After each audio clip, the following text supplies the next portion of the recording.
পৃথিবীতে কত খেলাই তো আছে, কিন্তু ফুটবল কেন এক নম্বরে? কেন বিশ্বকাপ এলে পুরো পৃথিবী স্তব্ধ হয়ে যায়? ক্রিকেট, বাস্কেটবল বা অন্য সব খেলাকে পেছনে ফেলে কেন ফুটবলেই রাজত্ব করছে পুরো বিশ্বে? চলুন জেনে নেওয়া যাক এর পেছনের আসল রহস্য। ফুটবলের সবচেয়ে বড় সৌন্দর্য হলো এর নিয়মের সরলতা। আর এই খেলাটার জন্য আপনার কোনো দামি ব্যাট, প্যাড বা সুরক্ষা সামগ্রীর প্রয়োজন নেই।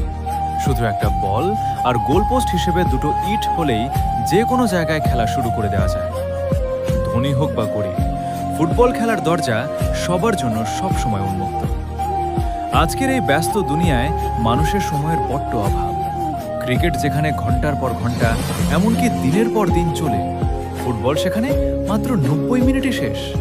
আর এই 90 মিনিটের প্রতিটা সেকেন্ড থাকে তীব্র রোমাঞ্চ আর গতিতে ভরপুর।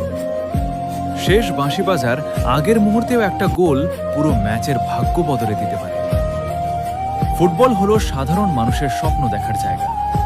পেলে, ম্যারাডোনা থেকে শুরু করে ক্রিশ্চিয়ানো রোনালদো বা লিওনেল মেসি, এদের কেউই কোনো ধনী পরিবার থেকে আসেনি।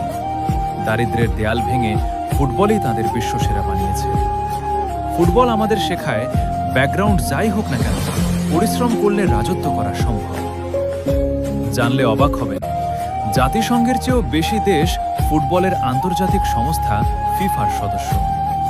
ফুটবল কোনো সীমানা চেনে না, ভাষা চেনে না। এটা এমন এক বৈশ্বিক উৎসব যা পুরো পৃথিবীর মানুষকে এক সুতোয় বেঁধে ফেলে। তাই তো ফুটবল শুধু একটা খেলা নয়, ফুটবল কোটি কোটি মানুষের বেঁচে থাকার অক্সিজেন। আচ্ছা, আপনার প্রিয় ফুটবল তারকা কে? কমেন্টে জানান। আর ভিডিওটি ভালো লাগলে এখনই শেয়ার করুন।